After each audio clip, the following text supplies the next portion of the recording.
सुनो, अरे जिंदा माता की कदर करो। दुर्गा माता ना शराब देती, ना उसमें शराब देने की कोई ताकत है। क्या अनसाइंटिफिक बातें करे, दुर्गा माता, फलानी माता, ढिकड़ी माता।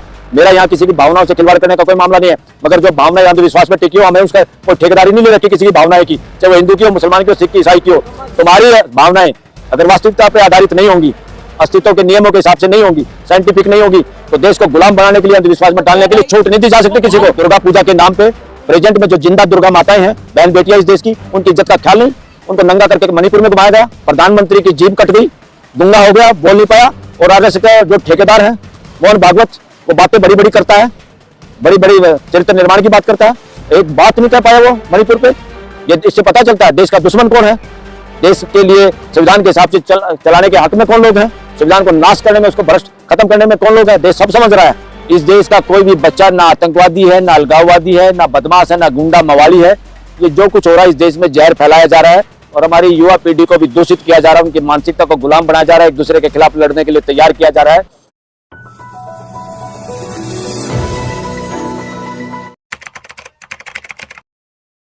तो बहराइच में जो हुआ है वो इस देश के लिए चिंता का विषय है और मानव जाति पे कलंक है।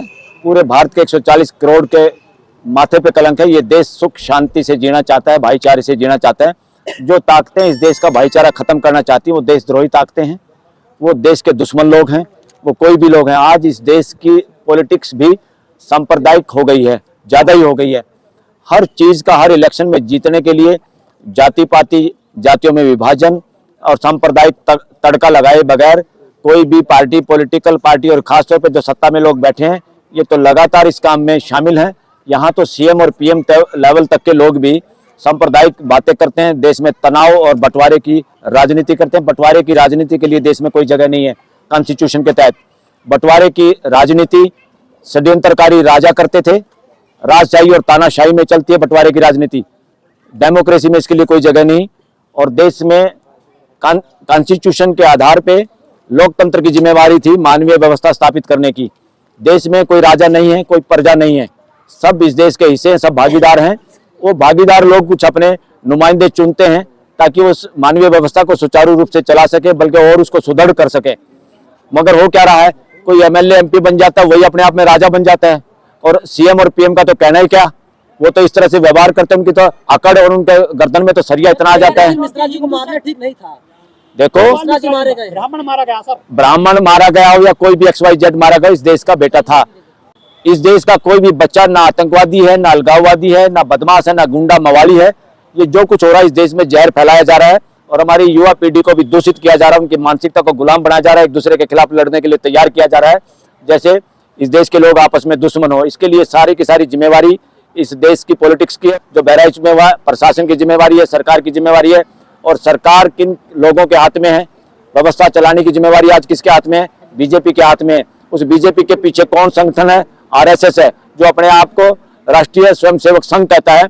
देश में वो बदनाम हो चुका है, देश उसको राष्ट्रीय सर्वनाश संघ कह रहा है, क्योंकि वो चरित्र निर्माण की बात करते हैं। और जितने लोगों का उन्होंने चरित्र निर्माण किया, वो देश को सांप्रदायिक और जाति के आधार पर बांट बांट के राजनीति कर रहे हैं और इस देश में सारा माहौल बिगाड़ा जा रहा है, देश का भाईचारा बिगाड़ा जा रहा है। संविधान में भाईचारा बिगाड़ने की इजाजत किसी को नहीं मिल सकती। जा रहा है कि हिंदू अब शोभा यात्रा भी नहीं निकाल सकते क्या? अरे ना हिंदू, ना मुसलमान, ना सिख, ना ईसाई, अगर इनकी शोभा यात्रा में इस देश के बच्चे मारे जाएंगे तो किसी की शोभा यात्रा नहीं निकलने दी जाएगी। ये यात्राएं शोभा यात्राएं शोभा है या देश के लिए घृणित यात्राएं हैं? ये शोभा यात्रा क्या होती है? जिससे भाईचारा बढ़े। शोभा यात्रा क्या होती है? जिससे हर घर में खुशहाली आए। शोभा यात्रा क्या होती है? जिसमें समाज में समानता आए। ये शोभा यात्रा है कि बदमाशी यात्रा है? ये कोई शोभा यात्रा है नहीं। ये किसी दुर्गा पूजा के नाम पे प्रेजेंट में जो जिंदा दुर्गा माताएं हैं, बहन बेटियां इस देश की, उनकी इज्जत का ख्याल नहीं। उनको नंगा करके मणिपुर में घुमाया जा रहा है। प्रधानमंत्री की जीभ कट गई, गुंगा हो गया, बोल नहीं पाया। और आरएसएस का जो ठेकेदार है मोहन भागवत, वो बातें बड़ी बड़ी करता है, बड़ी बड़ी चरित्र निर्माण की बात करता है, एक बात नहीं कह पाया वो मणिपुर पे। ये इससे पता चलता है देश का दुश्मन कौन है, देश के लिए संविधान के हिसाब से चलाने के हक में कौन लोग हैं, संविधान को नाश करने में, उसको भ्रष्ट खत्म करने में कौन लोग हैं। देश सब समझ रहा है। आरएसएस का पैसे बोलेंगे दुर्गा माँ शराब दे देंगी आपको। बात सुनो, अरे जिंदा माता की कदर करो। दुर्गा माता ना शराब देती, ना उसमें शराब देने की कोई ताकत है। क्या अनसाइंटिफिक बातें करे, दुर्गा माता, फलानी माता, ढिकड़ी माता। मेरा यहाँ किसी की भावनाओं से खिलवाड़ करने का कोई मामला नहीं है, मगर जो भावना अंधविश्वास में टिकी हो, हमें उसका कोई ठेकेदारी नहीं ले रखी किसी की भावनाएं की, चाहे वो हिंदू की हो, मुसलमान की हो, सिख की, ईसाई की हो। तुम्हारी भावनाएं अगर वास्तविकता पे आधारित नहीं होंगी, अस्तित्व के नियमों के हिसाब से नहीं होंगी, साइंटिफिक नहीं होगी, तो देश को गुलाम बनाने के लिए, अंधविश्वास में डालने के लिए छूट नहीं दी जा सकती किसी को। सर धार्मिक यात्रा में नेताओं के बच्चे क्यों नहीं जाते हैं? ये धार्मिक यात्रा है नहीं। किसको धार्मिक यात्रा कहते हैं? धार्मिक यात्रा यह वो होती है जो पूरी मानव जाति की सामूहिक यात्रा होती है। धार्मिक यात्राएं नहीं है, सांप्रदायिक यात्राएं हैं। सांप्रदायिक ठेकेदार आज तक फले फूले हैं, जैसे राजा महाराजे फूलते हैं, ऐसे सांप्रदायिक ठेकेदार मोटे मोटे होंगे, सबके पेट देख लो, चाहे वो किसी भी धर्म के सांप्रदायिक ठेकेदार हों, उन सबका यही हाल है। उनकी शासन मानसिकता है, जहरीली मानसिकता है। पत्थरबाजों के ऊपर बुलडोजर चलेगा। योगी बकवास कर रहा है। योगी को मैं भोगी कहता हूं। क्यों कहता हूं?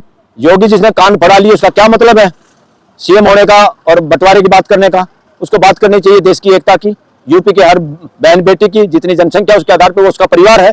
अगर वो योगी हो तो कह तो रहे हैं कि कोई योगी क्या होता है? अरे योगी क्या होता है? जो योग करने का काम करे, जोड़ने का काम करे। ये जोड़ने का काम है। अब एक लड़का मारा गया, उस लड़के का दोष नहीं कहता मैं, उसको किसी और बदमाशों ने वो शह दी है, उसको प्रेरित किया है, उसको गलत काम करने के लिए उसको बेचारे को छत पे चढ़ाया। मुझे पता चला कि वो माँ बाप का इकलौता बच्चा है, वो मारा गया। इसलिए इस देश के पता नहीं कितने बच्चे बहकावे में मारे जा सकते हैं। वो मिश्रा हो सकता है, वो दलित हो सकता है, कोई और हो सकता है, वो मुसलमान हो सकता है, सिख हो सकता है। हर बच्चा इस देश का बच्चा है। उस माँ बाप को अपना बच्चा चाहिए। उसके बदले में अगर योगी कहता बदला लिया जाएगा, उसके बदले में अगर 10 का एनकाउंटर कर दोगे तो 10 और माता पिताओं को उजाड़ोगे आप बदमाश लोग हो। कानून व्यवस्था न्याय आंख के बदले में आंख नहीं हो सकती। पूरा परिवार, पूरा समाज, पूरा देश अंधा हो जाएगा। ऐसे बदमाशों से बचो, चाहे वो चीफ मिनिस्टर हो, चाहे प्राइम मिनिस्टर हो। ऐसे योगी वोगी को योगी कहने की जरूरत नहीं है। ये योगी जोड़ने का नाम है, इसका कुछ भोगी भी नहीं कहना चाहिए। भोगी तो पारिवारिक व्यवस्था को कहते हैं। ये कुछ और नाम होना चाहिए, इसका ढूंढना चाहिए नया अक्षर कोई। झंडा ही तो लगा दिया था, कोई गोली मारने की क्या जरूरत झंडा था कि गोली किसने मारी है? किसको पता किसने गोली मारी है? इस देश के इंटेलिजेंस एजेंसी के लोगों को गिरफ्तार करना पड़ रहा है। किसी उसको क्या सो कॉल्ड जिसको आतंकवादी कह रहे हैं, कोई पन्नू, उसको मारने की षड्यंत्र यहीं का जो हमारी इंटेलिजेंस के लोग हैं। इस देश का सबसे बड़ा दुर्भाग्य ये है लोकतंत्र का।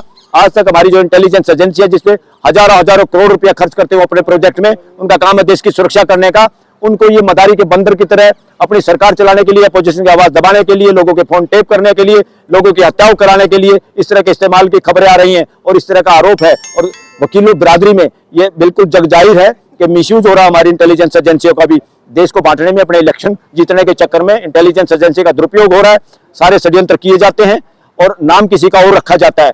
कई बार तो बेचारे जो यात्रा ऑर्गेनाइज करते हैं उनको भी पता नहीं होता, ना दूसरे पक्ष को पता होता, बीच में कोई और करके जाता है काम, क्योंकि वो मिले जुले होते हैं। अभी तो बता दिया ना, अमेरिका कनाडा आरोप लगा रहा है कि इवन जेल में बंद सो कॉल्ड जिनका नाम अपराधी एक लोग कह रहे हैं कि उनसे मिले हुए हैं अमित शाह भी, या कोई गृह मंत्री या कोई और। इस तरह के आरोप लग रहे हैं देश में। ये बहुत खतरनाक आरोप हैं।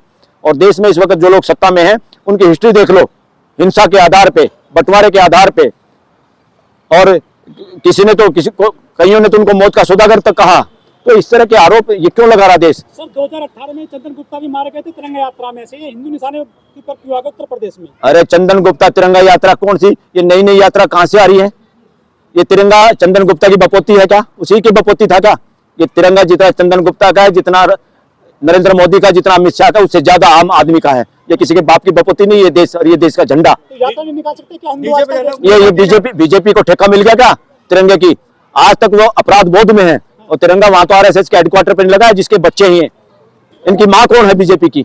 आरएसएस है, जिसके बच्चे ही हैं। मतलब आरएसएस करा रही है सब कुछ। और किसका नाम होगा?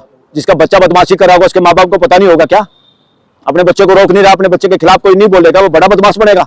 और जब बड़ा बदमाश बनता है, समाज में जाता है, जैसे शेर आदमखोर होता है, जनता में जाता है, गांव में जाता है, उसका इलाज करता है गांव, तो देश की जनता इलाज करेगी। डीजे बजाना गुनाह है क्या? डीजे बजाना तो बहुत बड़ी बदमाशी है आज के दिन।